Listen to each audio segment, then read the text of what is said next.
पूरी दुनिया में अगर सबसे ज़्यादा शोषण किसी का हुआ है वो महिलाओं का हुआ है। सबसे ज़्यादा पूरी दुनिया में शोषण महिलाओं का हुआ है, और वो भी धर्म के नाम पे।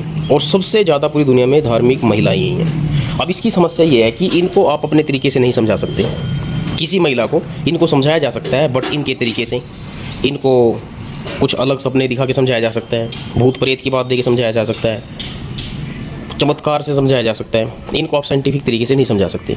मेरी मदर एक अनपढ़ लेडी थी, और मैं उसको कभी नहीं समझा पाया, कभी भी। उसका और मेरा बहुत मतभेद था वैचारिक। उस बहुत सारी चीज़ वो घर पे ऐसे करती थी जो मुझे बिल्कुल पसंद नहीं थी।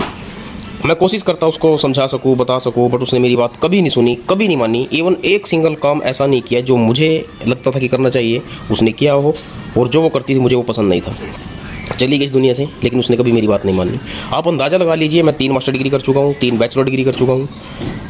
उसके बाद भी अगर मैं खुद की अपनी मदर को नहीं समझा पाया, आपको क्या लगता है मैं इस देश की किसी महिला को समझा पाऊंगा?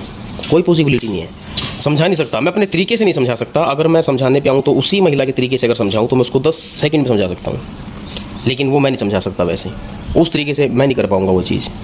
तो पूरी दुनिया में महिलाओं का जो मानसिक जो विकास है वो बहुत कम हुआ है। भारत में तो ये है ही ना के बराबर है। बहुत 1% ही महिलाएं देश में ऐसी होंगी जो शायद थोड़ा सा इन सेट के सोचती होंगी। अदरवाइज इतनी भीड़ जो 20-20 लाख महिलाएं एक छोटे सत्संग में आपको बैठी मिलेंगी, सड़कों पे बैठी मिलेंगी, इतने हादसे जो हो रहे हैं, तो उसका कहीं ना कहीं रीज़न ये है कि इनका मानसिक विकास नहीं हुआ, और हो भी नहीं सकता कभी भी।